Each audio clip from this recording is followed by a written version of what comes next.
This is where the sidewalk ends. It's right here in front of Love Coffee. Now, the city has a potential plan for a makeover and a potential plan on how to pay for that makeover. This is one of the bus shelters at a bus stop here in the city of Columbia. This one outside the Daniel Boone Regional Library.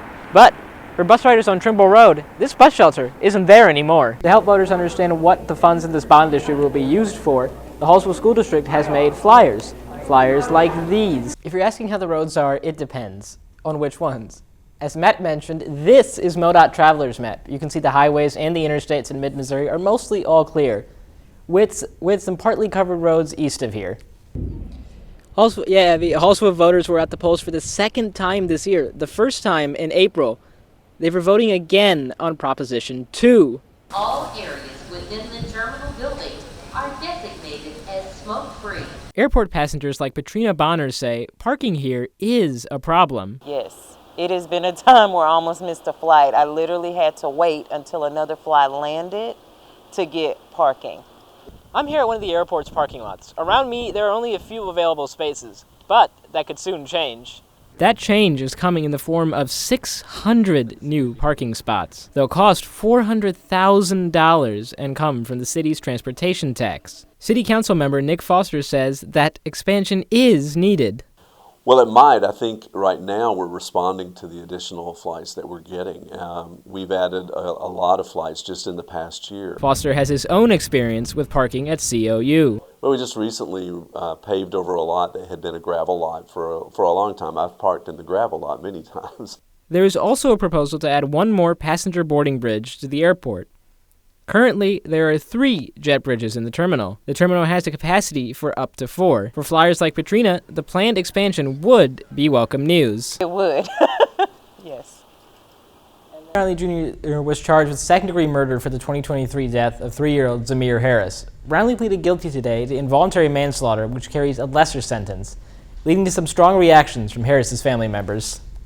What if that was your child? What if that was your grandson? What if that was your little brother? What if that was your cousin? You know, that time is unacceptable to me. It's not fair.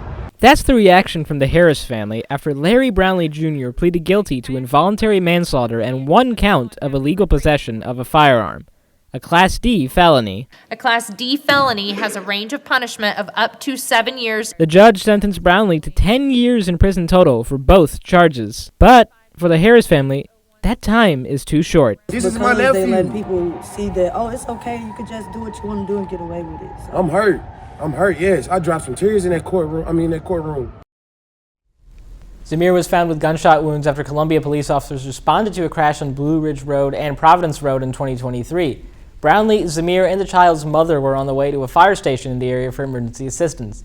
In the studio, Vijay Viswanathan, KMU8 News.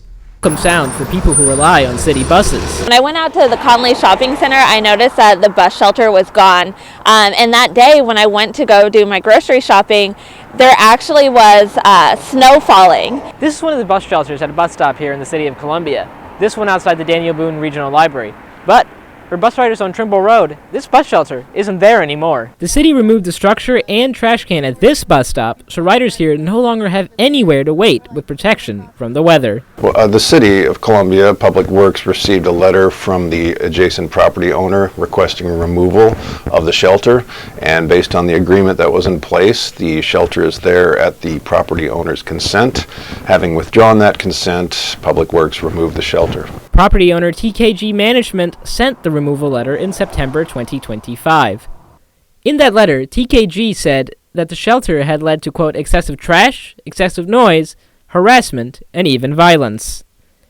KOMU8 reached out to TKG Management but did not hear back.